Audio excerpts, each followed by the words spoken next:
them tomorrow. Meanwhile, Mitt Romney, the man Christie has endorsed for president, is back on the trail in Florida after turning a previously scheduled campaign event in Ohio yesterday into a makeshift humanitarian relief event.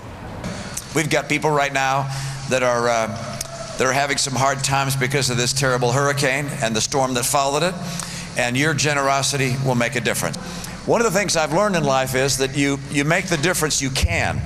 BuzzFeed, that libelous rag, reports that the last-minute switch away for Romney to, quote, show leadership and get on the local news without looking craven or opportunistic came with its own share of problems. Quote, the last-minute nature of the call for donations left some in the campaign concerned that they would end up with an empty truck. So the night before the event, campaign aides went to a local Walmart and spent $5,000 on granola bars, canned food, and diapers to put on display while they waited for donations to come in.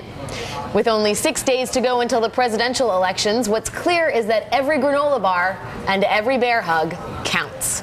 Ben, your libelous Can you call a digital publication a rag? I think that's a question. You know, we'll take it. Rag. Let's talk about this story, because there's some, look, to be honest, political optics, look, stage managing these events is something that everybody does on both sides of the aisle. That said, you guys say this was an opportunity for Romney to not look opportunistic, and certainly they focused heavily on the optics here. Your assessment of Mitt Romney's position these days? I mean, I think his position is basically impossible. When you're running a political campaign, there is nothing you can do that is not going to be interpreted through a political light by the political reporters who cover you, nor should there be. The guy is running for president.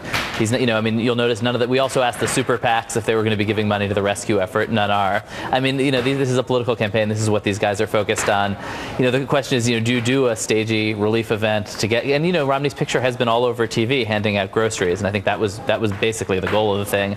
To that degree it worked, but also, of course, everybody's going to point out that it's political. Well, and you guys mentioned that volunteers at one point say, you know, what we may have dropped off our donations up front where there are cameras, where there were not cameras. And they were handing people peanut butter to give to Romney to make it look like this was the peanut butter they had done. Staging the gifting of peanut butter. What it also does, Eric, is it underscores, as Ben says, almost the impossibility of Romney's role right now. The president is out there legitimately touring disaster sites and sort of overseeing the federal response to this natural disaster. And Romney basically has to figure out a position, a role to play on the national stage. When there really it's a time of free media for the president doing what the president wants most, which is looking presidential. So that's very, very hard for Romney. But I'm also reminded of the Ryan Soup Kitchen fiasco just a few weeks ago, where again they were caught staging kind of fake giving, where Romney was supposedly cleaning pots that had already been washed. So I think there's sort of there was a lot of back and forth over precisely whether the dishes were clean or dirty, which gives you a sense of how much they are micromanaging. That's right. But you get in a situation where you get the reverse effect, where your attitude towards the poor and to those in need really starts to look artificial. And that's different than just campaigning.